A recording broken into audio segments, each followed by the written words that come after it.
Pursuing protectionism is just like locking oneself in a dark room. While wind and rain may be kept outside, so are light and air. No one will emerge as a winner in a trade war. Chinese President Xi Jinping defends globalization and free trade in a keynote speech at the World Economic Forum in Davos. Hello, I'm Anand Naidu in Washington, D.C., and this is The Heat.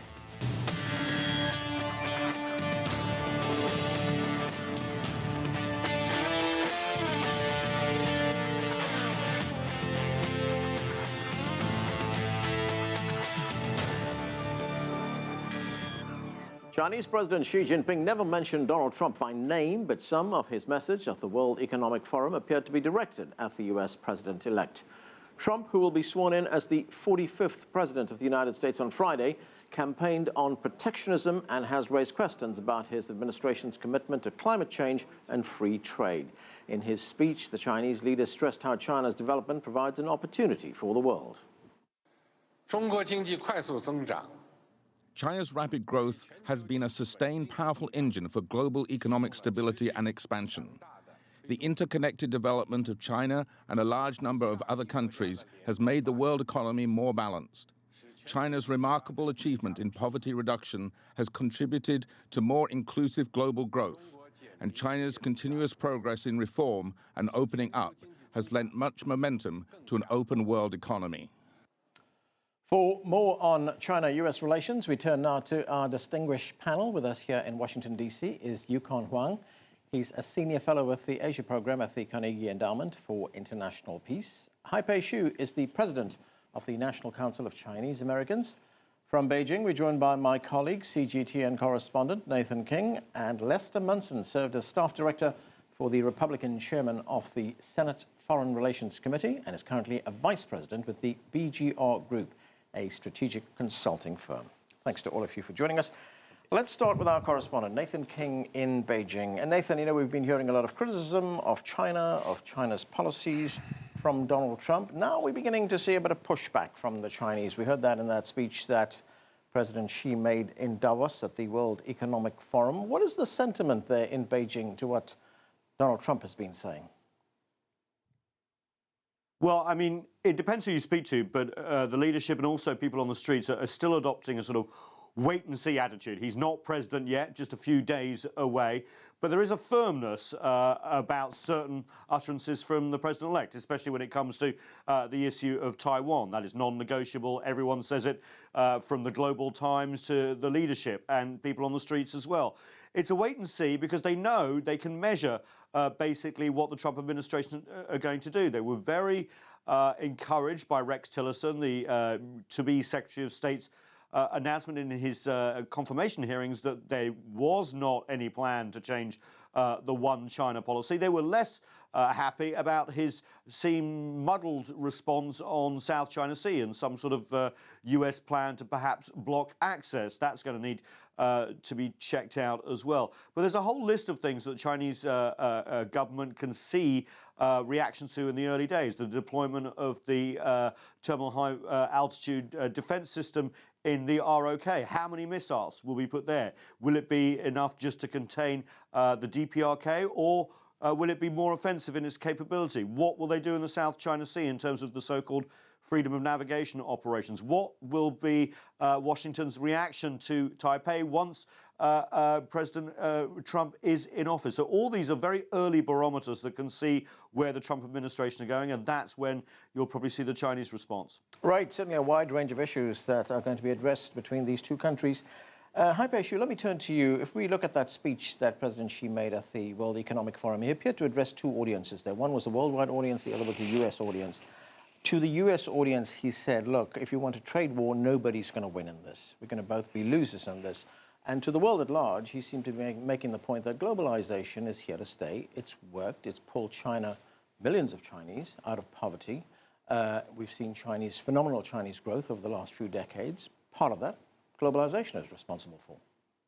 Well, obviously, China has been the largest beneficiary of the globalization and international trade.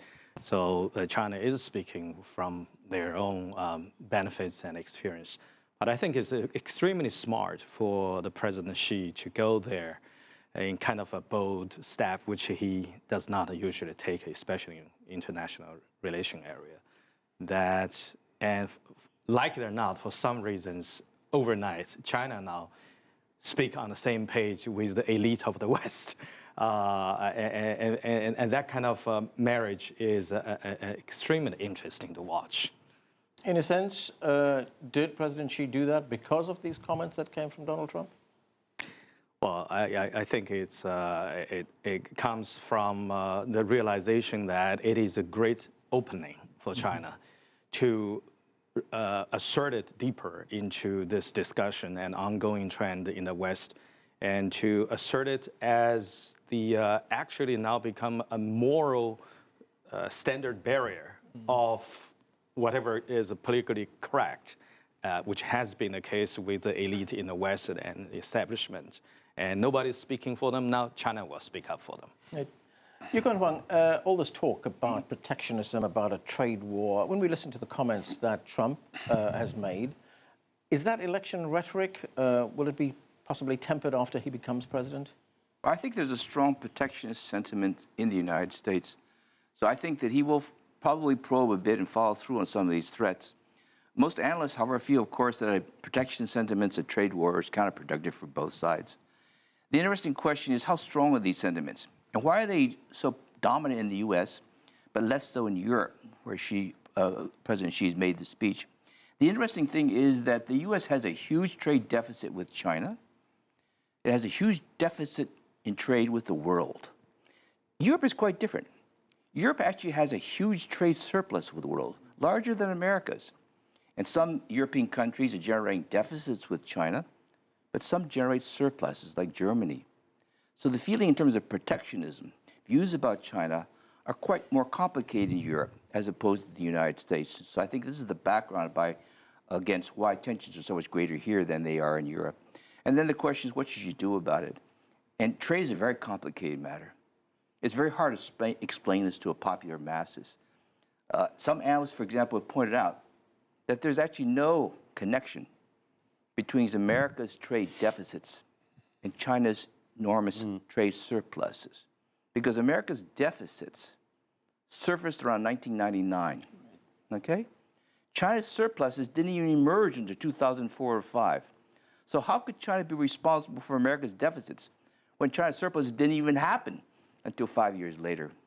And I think this is part of the complexity of the issue, because all the deficit seems to be coming from China. Everything seems to be shipped from China. It's sort of like Amazon. People buy everything from Amazon, but Amazon doesn't produce all this. It comes from everywhere.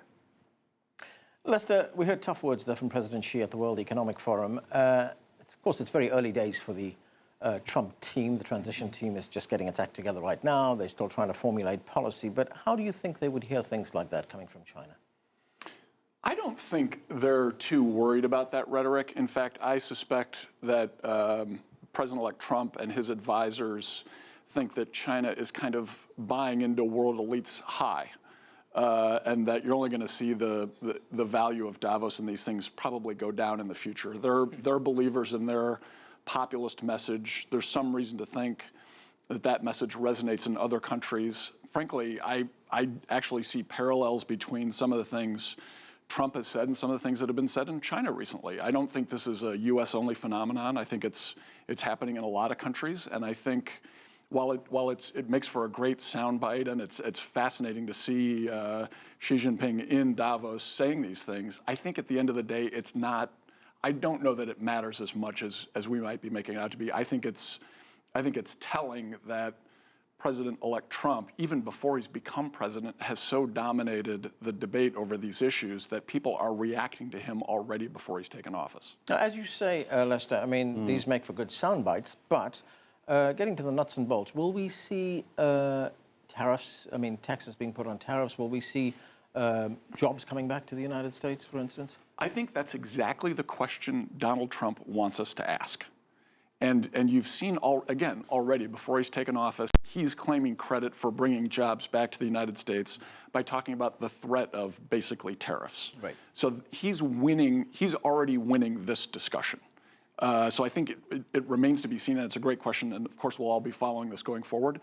But we're in a dynamic that is already hugely beneficial to Donald Trump.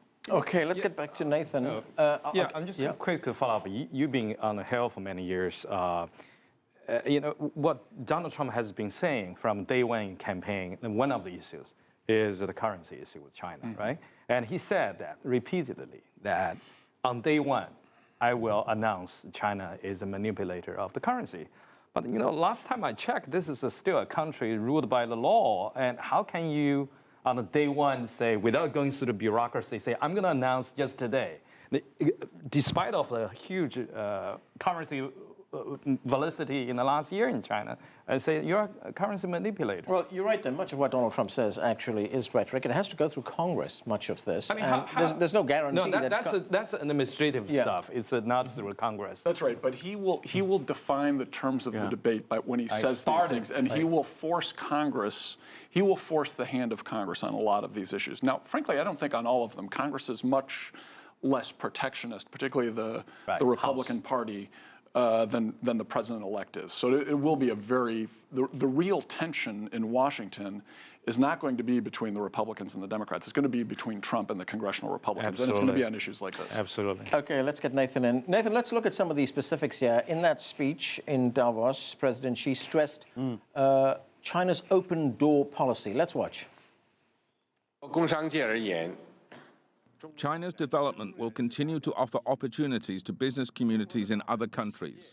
China will always keep its door wide open and not close it. An open door allows other countries to access the Chinese market and China itself to integrate with the world. And we hope that other countries will also keep their door open to Chinese investors and keep the playing field level for us. So, Nathan, the question is, how wide is that door open? Because right now, businesses are not open to all foreign companies. Exactly. I think that those comments will actually raise eyebrows and also have cheers from U.S. investment community and elsewhere as well, because over the last few years, many businesses have reported that it's actually more difficult to do business in China, that it's more difficult to invest. So having President Xi at Davos at the World Economic Forum saying, actually, we're going to be moving towards opening up a bit more, maybe that will happen. And, he was very...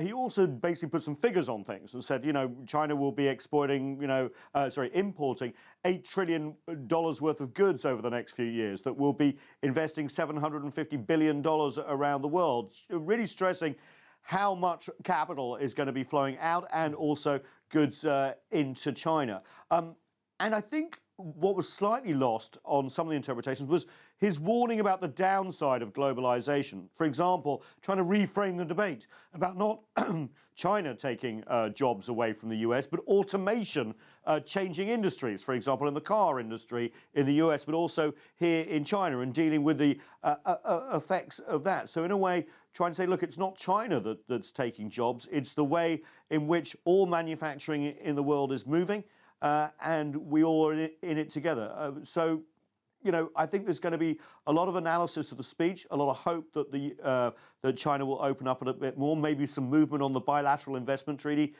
with the US, which has been stuck in the mud for a while. Right. Yukon Huang, before we take a break, very quickly, was that President Xi giving us a firm indication here that things are going to be eased for foreign businesses in China, that the door is going to open a little bit further? I think President Xi is taking a page out of Trumpism. He's basically trying to advocate openness when he realizes, of course, that China has actually become much more restrictive over the last couple of years. I think there's a huge problem in this debate in terms of the effectiveness of the message, how you convey it, and the facts. One simple thing I would indicate is that people think that manufacturing employment in the United States has been shrinking. It's actually been increasing since 2010. Ironically, manufacturing employment in China has been falling since 2010. So there's talk in China now about hollowing out of manufacturing employment to the United States, whereas people think that the reverse is actually true. Yeah, numbers get in the way there.